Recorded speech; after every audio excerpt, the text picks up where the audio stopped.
ஜெயகாந்தன் ஒரு கதை எழுதினார், தர்க்கத்துக்கு அப்பா. ஒரு நாள் நான் ட்ரெயின்ல ஏறி ஒரு குறிப்பிட்ட ஊருக்கு போய் ஒரு முக்கியமான விஷயமா போனேன். பெரிய வெற்றி. நான் என்ன நினைச்சேனோ அதை விட பிரம்மாண்டமா அது சக்சஸ் ஆயிருச்சு. சரி, இதை எப்படியாவது கொண்டாடணுமேன்ட்டு ரயில்வே ஸ்டேஷனுக்கு வந்தேன். என் கையில ₹1 இருந்தது, ஒரு வெள்ளி ₹1. அந்த காலத்துல 1960களில் எழுதப்பட்ட கதை. ₹1 16 அணாக்கள். இப்ப இவர் ஊருக்கு போறதுக்கு ₹3/4 வேணும். ₹3/4 12 அணா. இப்ப மீதி 4 அணா இருக்கு. 4 அணா இருக்கு. 2 அணாவுக்கு நல்ல ஒரு காஃபி வாங்கி ஜம்முன்னு சாப்பிட்டுட்டு வெளியில வர்றார். கையில இன்னும் 2 அணா இருக்கு. டிக்கெட் பணம் போக 2 அணா இருக்கு. என்ன செய்யலாம் அப்படின்னு யோசிக்க முன்னாடி அவர் பக்கத்துல ஒரு கண்ணு தெரியாத பிச்சைக்காரர் வந்து, ஐயா தர்மம் போடுங்கயான்றார். மீதி இந்த 2 அணா தானே போட்டோம் அப்படின்னு அந்த 2 அணாவை கம்பீரமா போட்டுறார். அந்த பிச்சைக்காரரை தொட்டு தடவி 2 அணானோடனே அவருக்கு சந்தோஷம். ஐயா நீங்க நல்லா இருக்கணும் அப்படின்னு சொல்லிட்டு அப்படியே நகண்டு போயிடுறார். ஹாய் அப்படின்னு சந்தோஷமா போய் டிக்கெட் எடுக்கிறதுக்கு கவுண்டர்ல 12 அணாவை கொடுக்கிறார். அவங்க வாங்கிட்டு சொல்றாங்க, நேத்துல இருந்து 1 அணா டிக்கெட் கூடிருச்சு, இன்னும் 1 அணா கொடுங்க.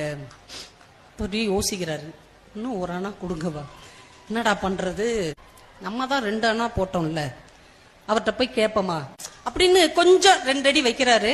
ஆனா மனசுக்குள்ள தோணுது, கடன் கொடுத்தா திருப்பி வாங்கிடலாம், தர்மத்தை எப்படி திருப்பி வாங்குறது, தர்மத்தை திருப்பி வாங்கினா அது ரொம்ப தப்பாச்சு. இன்னொருத்தர் வந்து 1 அணா போட்டுட்டு ½ அணா எடுத்துட்டு போறாரு. இது அவங்க கிட்ட உள்ள காசுல ஒரு பங்கை போட்டு அதுல பாதி எடுத்துட்டு போறாங்கல்ல. அப்ப நம்மளும் நம்ம கையில இருந்து 1 அணாவை போட்டுட்டு அந்த 2 அணாவை எடுத்துக்கிடுவோம். இப்போ 1 அணா கொடுத்த மாதிரி ஆயிடுச்சு, நமக்கு டிக்கெட்டு காசு கிடைச்சிரும். ஒன்னும் பெரிய தப்பு இல்லைன்னு நினைக்கிறேன், மத்தவங்களும் அப்படி செய்யறாங்களே அப்படின்ட்டு நேரா போய் அவர் பாக்கெட்ல இருந்து 1 அணா 12 அணால 1 அணாவை எடுத்து இப்படி போட்டுட்டு இந்த 2 அணாவை எடுக்கிறாரு பாருங்க. அந்த பிச்சைக்காரர் கையை பிடிச்சிடாரு. ஏன் சாமி, யாரோ ஒரு புண்ணியமா வாழ்க்கையிலே தடவை எனக்கு 2 அணா போட்டிருக்காரு, அத போய் நீ எடுக்கிறிய சாமி 1 அணாவா பார்த்து போட்டுட்டுன்னு உடனே வேர்த்துருது இவருக்கு. பிச்சைக்காரட்ட மாட்டிட்டோமேன்ட்டு அந்த 1 அணாவையும் போட்டுட்டு மன்னிச்சுக்கோங்க மன்னிச்சுக்கோங்கன்ட்டு இங்கிட்டு நகண்டு வந்துடுறாரு. இந்த குழப்பத்துல அவர் போக இருந்த ட்ரெயின் போயிருச்சு. உடனே முடிவு பண்ணிட்டார், ட்ரெயினும் போயிருச்சு, இருந்த இன்னொரு அணாவும் போயிருச்சு, 11 அணா தான் இருக்கு, இன்னும் 2 ஸ்டேஷன் நடந்து போனோம்னா அதுக்கு அடுத்து இந்த காசுக்கு டிக்கெட் எடுத்து வீட்டுக்கு போயிடலான்னு நடைய கட்ட ஆரம்பிச்சிட்டார்.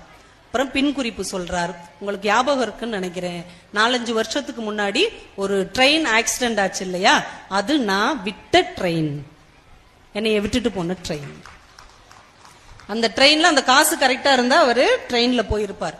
பிச்சைக்காரனுக்கு தர்மம் போட்டதுனால அந்த ட்ரெயின் அவர் மிஸ் பண்ணிட்டார். அந்த ட்ரெயின் தான் ஒரு மிகப்பெரிய விபத்துக்கு உள்ளான ஒரு ரயில். அப்ப என்ன, நான் செஞ்ச தர்மம் காப்பாத்துச்சா அது எனக்கு தெரியல, ஆனால் தர்க்கத்துக்கு அப்பால் நிறைய விஷயம் இருக்கிறது என்பதை நான் புரிந்து கொண்டேன் என்று ஜெயகாந்தன் எழுதினார்.